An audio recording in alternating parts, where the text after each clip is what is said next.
Bonjour à tous et à toutes et bienvenue dans la quotidienne condensée des numériques, l'essentiel de l'actu-tech en quelques minutes. Et aujourd'hui, on va parler du 14 février. Alors évidemment, le 14 février, vous le savez, c'est le Super Bowl. Je ne sais pas si vous imaginez notre date. Et évidemment, qui dit Super Bowl dit gros événement sportif. Et comme tous les gros événements sportifs, cela dit remplacement, renouvellement de votre télévision pour acheter la plus belle, avoir tous les détails. On a vu notamment aux États-Unis que Samsung faisait des grosses offres sur leur télé 4K et même leur télé 8K de manière très agressive. On connaît Samsung là-dessus, c'est un peu les rois de l'ODR, l'offre de réduction.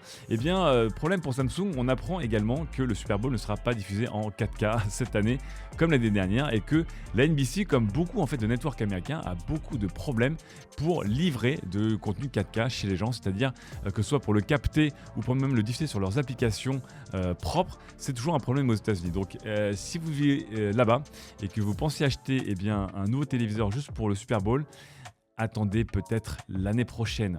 On passe des États-Unis à l'Angleterre, enfin l'Angleterre et les États-Unis, avec la news qui est tombée hier juste à la fin de notre live de 11h30. Le rachat de ARM par Nvidia pourrait capoter dans les prochains jours. Nvidia officiellement reste confiant et plein de bonne volonté, mais plusieurs rapports de médias américains prouvent qu'en coulisses, on est en train déjà d'abandonner ce rachat extrêmement problématique. Je vous rappelle, on en parle beaucoup dans cette émission, que ARM est la société anglaise qui appartient à la banque japonaise SoftBank, qui fournit d'une certaine manière, pour simplifier un peu, tous les plans pour créer des puces sur leur technologie et leur architecture surtout. Actuellement la ARM V9 et c'est ce qui aujourd'hui est dans la plupart des smartphones, 100% des smartphones Android, beaucoup de plus en plus d'ordinateurs, d'objets connectés et évidemment tout le monde convoite ARM, mais qui peut vraiment racheter ARM sans être taxé de position de monopole? Ce ne sera peut-être pas Nvidia. Si ces négociations venaient être annulées, Nvidia devrait tout de même payer 3,25 milliards de dollars à ARM, 2 milliards de dollars pour juste démarrer les négociations et 1,25 milliard de dollars pour ne pas avoir mené ces négociations à bien. Et dis donc, ça aura coûté cher pour pas grand chose. En tout cas, on n'a pas encore l'officialisation de l'annulation de ce deal, mais ce serait un énorme coup dur pour la société californienne. Continuons maintenant et justement en parlant de ARM, on va parler d'engins sous ARM et évidemment les Galaxy S22 qui continuent de fuiter. La date, elle est officielle, ce sera donc le 9 février. On se donnera rendez-vous en live sur notre chaîne Twitch évidemment pour commenter tout cela et puis essayer de donner nos avis et essayer de récupérer ces téléphones le plus vite possible. En attendant, voici d'autres fuites sur les potentiels designs et couleurs de ces téléphones dont vous le voyez, ça ressemble beaucoup à des Galaxy S21, voire au S21 FE. Avec, vous le voyez ici, les mêmes coloris pour les S22 et S22 Plus, et puis le S22 Ultra qui lui aurait des coloris, non, même pas, légèrement différents, mais quand même les mêmes. Voilà, same but different, comme dirait l'autre. Rendez-vous le 9 février pour les dernières vérifications et les dernières confirmations autour de ces téléphones très attendus. Passons maintenant à l'internet, au net et à Google. Je vous rappelle que Google avait promis d'abandonner les cookies, ces fameux trackers d'activité sur nos navigateurs. Il y en a beaucoup à des fins généralement publicitaires. Google avait donc décidé d'abandonner cette technologie au profit d'une nouvelle qui s'appelait Flock, qui promettait d'être toujours aussi efficace pour les nombreuses régies pub qui utilisent Google, mais aussi plus anonyme pour nous.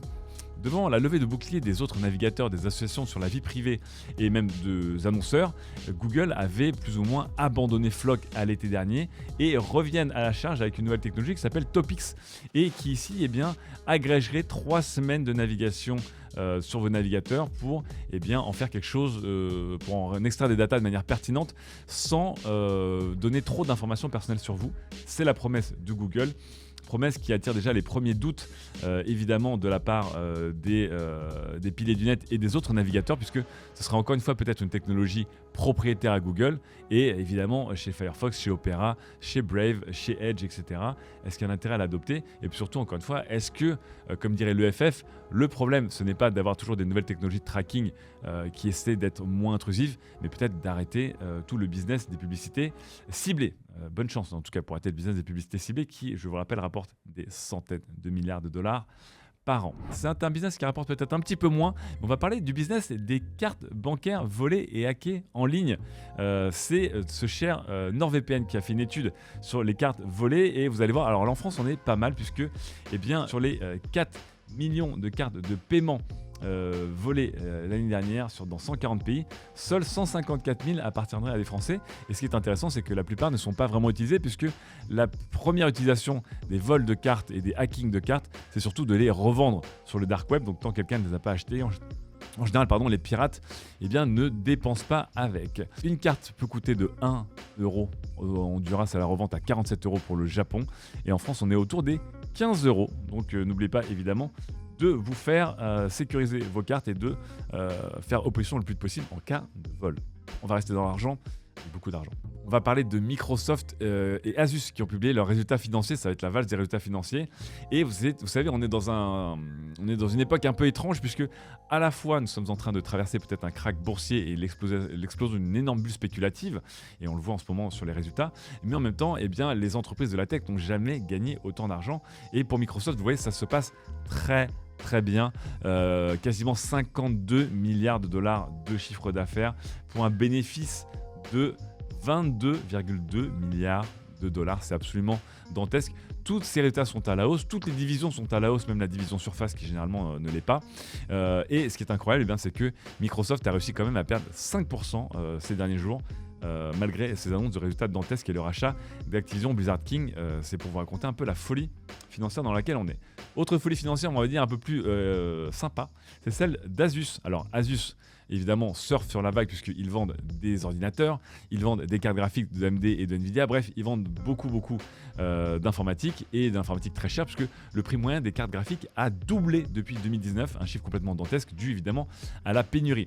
Ce qui permet en tout cas à l'entreprise taïwanaise d'augmenter de 30% son chiffre d'affaires, c'est encore au-dessus de 2020, de revenir à ses records de 2010 avant le début de la chute du marché des PC, et d'offrir 48 millions d'euros de bonus à ses employés, soit l'équivalent de 2 à 3 mois de salaire, donc plutôt sympa. On va dire que si l'argent qu'on dépense dans nos cartes graphiques très chères va pour des employés, peut-être, ce sera sympa.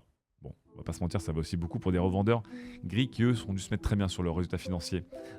On continue avec de l'argent, beaucoup d'argent aujourd'hui, avec le maire de New York qui avait annoncé, pour rendre New York attractive pour les crypto-monnaies, de se faire payer ses premiers salaires en crypto. Il l'avait annoncé, c'était un peu pour concurrencer le maire de Miami, qui va être l'autre grande ville crypto, même la grande ville crypto américaine.